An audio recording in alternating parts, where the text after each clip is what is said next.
नमस्कार, कल्पना's कॉर्नर मध्ये तुम्हा सगळ्यांचं स्वागत। आज बनवून दाखवणार आहोत आपण सांजोरी।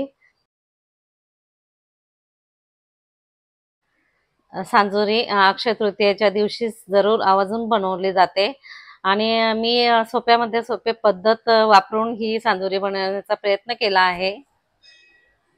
सोपी पद्धत आहे, तुम्ही बनवू शकता। चला तर पाहूया। 1 वाटी रवा घेतला आहे।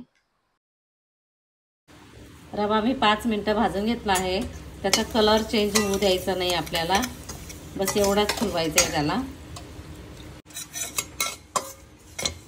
खोबरं आणि खसखस 1 मिनिट परतवून घ्यायचं, फक्त 1 मिनिट। 1 वाटी पाणी, पाऊण वाटी गूळ पाक करून घेऊया। गूळ वितळून गेला। रवा थंड आणि गुळाचं पाणी थंड झालेलं आहे। आता आपण मिसळून घ्यायचं। रात्रभर याच्यातच राहू देणार मी। 8 तासानंतर आपण सांजरी बनायला तयार होईल।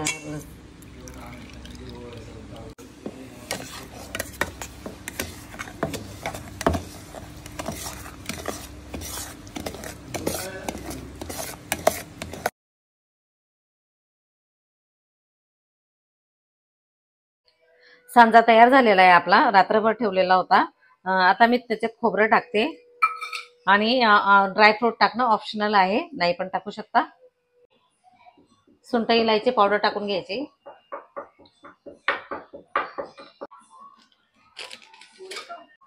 मनुका टाकून घेतल्या। आता मी हे सगळं मिक्स करून घेते।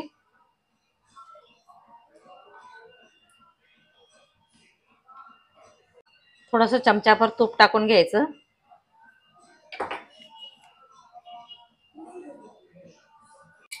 अडीचसो मैदा घेतला, चुटकीभर नमक घेतलं आणि 1 चम्मच तूप टाकून घेते आणि मळून घेते।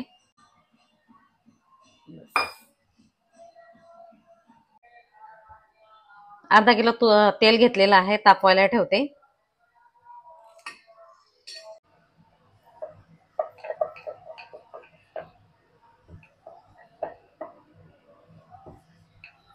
पीठ मळून घेतलं होतं, 10 मिनिटं आपण रेस्ट करायला ठेवलं। आता मी लाट्या करून घेते।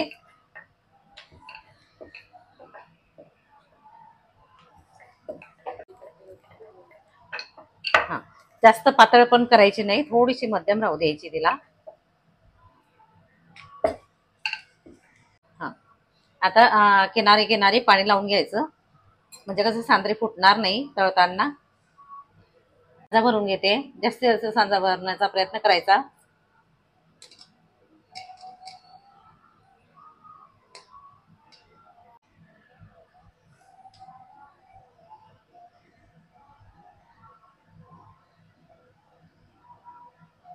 अशी सांजोरी बंद करून घ्यायची, घट्ट हाताने दाबायची अशी। हे काटकिनार त्याचे काढून घ्यायचे जाड जाड।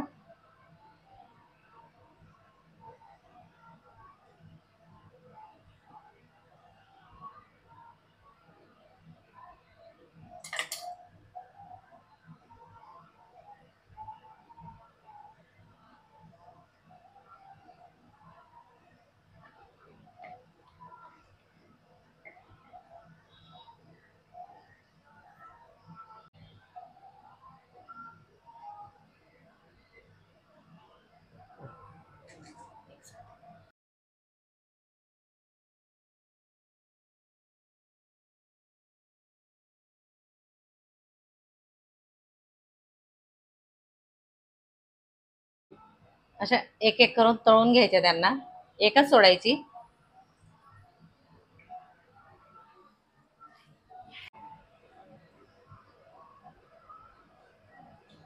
अशी पलटून घ्यायची। सुंदर कलर आलेला आहे त्याला, पाहू शकता तुम्ही। पलटल्यावर असं गोल्डन कलर आला पाहिजे।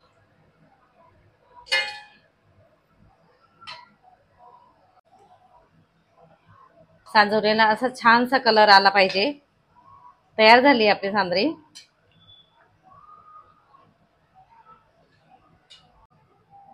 तयार झालेली आहे सांजरी। वाव,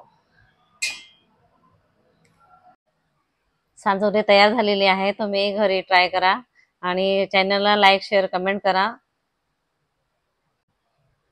कमेंटमध्ये जरूर लिहून पाठवा मला कशी लागली सांजोरी. तिची टेस्ट खूप भारी असते, तुम्ही जरूर ट्राय करा घरी. धन्यवाद.